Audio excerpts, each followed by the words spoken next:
So now, God is in the position to make His new creation. Na ang Diyos sa iyang kahintang aron siya magbuhat sa bag-o niyang binuhat. In Genesis, God created the heavens and the earth.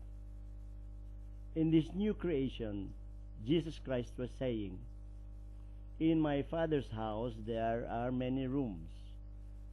If it were not so, I wouldn't have told you so.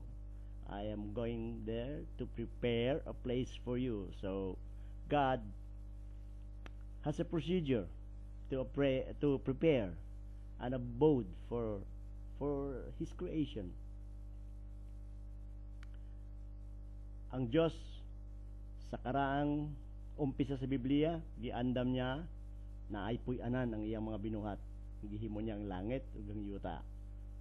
Karon nag-ingon siya ang atong Ginoong Kristo nga didto sa balay sa iyang amahan mag-andam siya haluna para nato. And we can see that it is the same God who molded man from the clay and gave breath to his life and gave breath of life to this molded clay, and man became a living soul.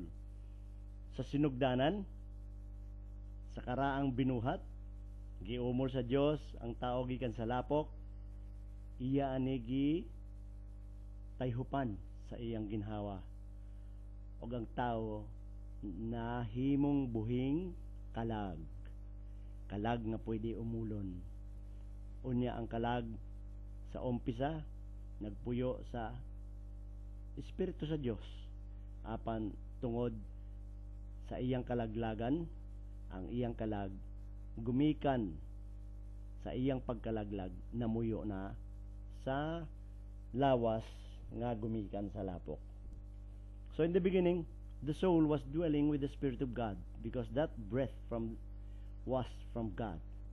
But then because of the fall, the soul of man dwelt in the flesh. That's why the desires of the flesh is enslaved by the desires of this world. Dinhi sa bagong binuhat sa Ginoo, siya pod nagginhawa sa tao sa Espiritu Santo, og ang tao dunay katungod nga mahimong anak sa Dios. See? Now in the New Testament, it is God who gives breath of the life-giving Spirit, of the life-giving Holy Spirit.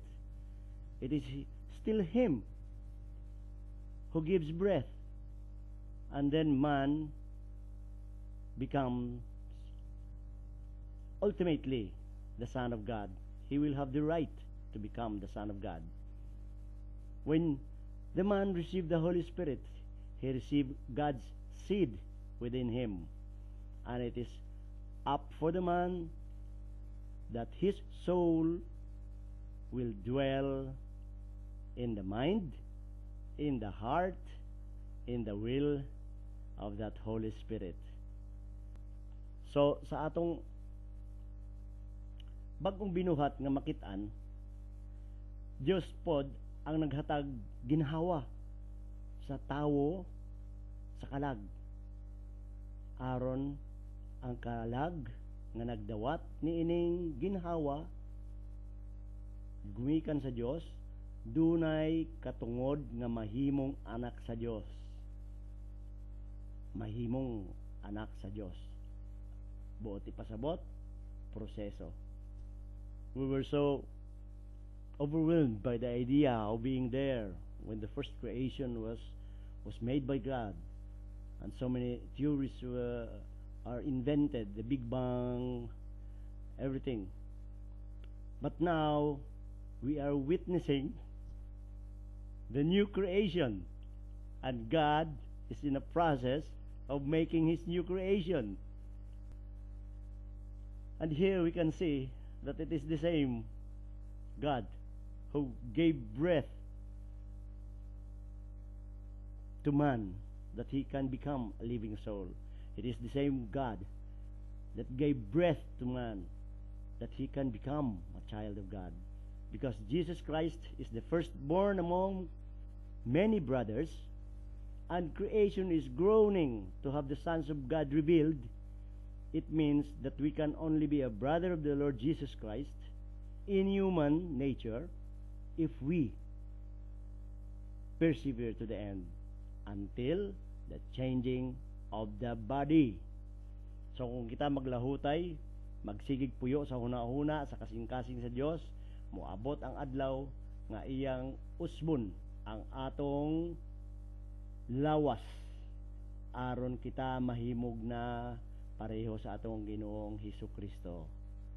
Lawas, resurrected body, glorified body. Ngayon, this is another proof that it is the same God who was there, Elohim, who is now our Lord Jesus Christ. Maoramang Diyos ang atong giampo, ang atong gidangpan, maoramang Diyos si atong Ginoong Hesukristo. Buti pasabot di ay kita tanan anak sa Diyos, dili pa. Dunay mga tawo nga gihatagan sa Dios, ginhawa gumikan sa Espiritu Santo nga mahimong anak sa Dios. Apan sa karon tanan kita naa dinhi pa sa unod ng puyo, maglahutay ta, mahimo lang ta anak sa Dios kung mausab na ang atong lawas sa pagbalik sa atong Ginoong Hesukristo. Mao kana nga ang ginhawa sa unang binuhat, the breath of life that was given to man is the same breath of life that was given to the animals. And God molded the clay into many forms of animals, and He gave breath of life to them. But of all, only man has got a soul. Of all animals, man has got the soul.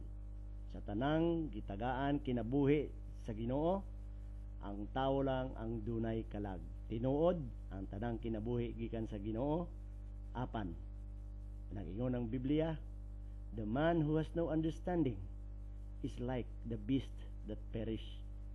So there is no difference between the beast and the man who has no understanding. Why? Because the soul of that man refused to understand, refused to seek God, refused to acknowledge His source, refused to ask what is His business in this world. So sa pananaw sa Dios, ang tanan kinabuhi gumikan sa Dios, dili buti pasabot nga ang kinabuhi nimo gikan sa Dios, anak ka na sa Dios. Kay ikaw dunapay kalag, ug kaning kalag mao ang maumol og magpili kung asa ka mamuyo. Mamuyo ka sa imong unod sama sa mga mananap, o mamuyo ka sa espiritu nga gihatag sa Dios kanimo, og magginhawa sa espiritu nga naghatag kinabuhi, kanang kinabuhi nga walay katapusan. Tungod ang kalag dili magginhawa sa espiritu nga naghatag kinabuhi, kanang kalag mamatay. The soul that sinneth, it shall die, and that is the second death. So now we know who the children of God are and who are like the beast that perish.